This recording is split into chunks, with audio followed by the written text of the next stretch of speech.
took a piss on an open patch of desert. A glint in the distance caught my eye. I walked over and brushed off the dust. I couldn't believe it. Gold. I looked back at the driver, hesitated, then called him over. Hey! Come look at this! What? Just come here!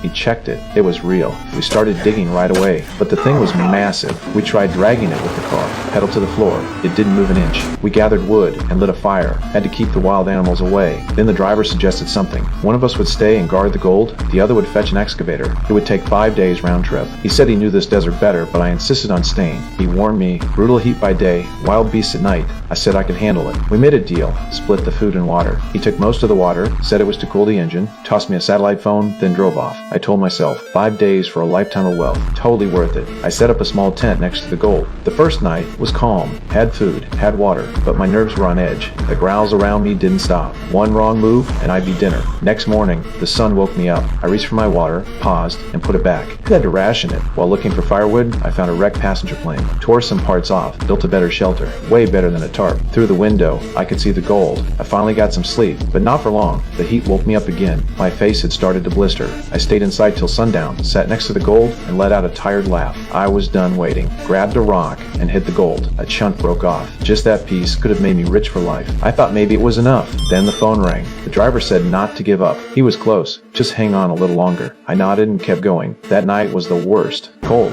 hungry, surrounded by growls in the dark. At sunrise, I sipped what little water was left. Then a snake slithered toward me. I lunged with my knife, missed, knocked over my last bottle of water. I ran back to the wreck for supplies. Then I saw someone in the distance. A woman was walking toward me. I hid in the wreckage. She still found me. She offered me food and water. I turned her down. She said there was a river nearby, a safe place where people lived. I didn't move. She got curious, followed the tracks I left behind. My heart started racing. She got closer, too close. She was about to find the gold. I ran out and hit her with the shovel. She collapsed. I searched her pockets, then buried her body, drank her water, ate her food, but I felt nothing. Not long after, the animals dragged her out. I couldn't stand it. Brought firewood and burned her remains. That night I sat by the gold alone, staring at the stars. The driver called again. The excavator was too heavy. Still needed time. Told me to hold on. Don't quit now. Right then, a truck drove by in the distance. I almost shouted for help. Almost ran toward it, but stopped. The gold was so close, I couldn't let go. Then the storm hit. The sand tossed me like a rag. I crawled into my shelter. It didn't last long. The whole thing collapsed. I blacked out. Woke up with a branch stabbed through my side. Barely conscious. I checked on the gold. It was still there. I yanked out the branch, heated a metal plate, and sealed the wound. The pain knocked me out. When I came to, another woman was there. She was a sister, looking for the woman I buried. I yelled at her to leave. She walked away. Then I realized it was over. Wolves had me surrounded. I grabbed the phone and begged for help. The driver said he was close, but what I didn't know was he'd been watching me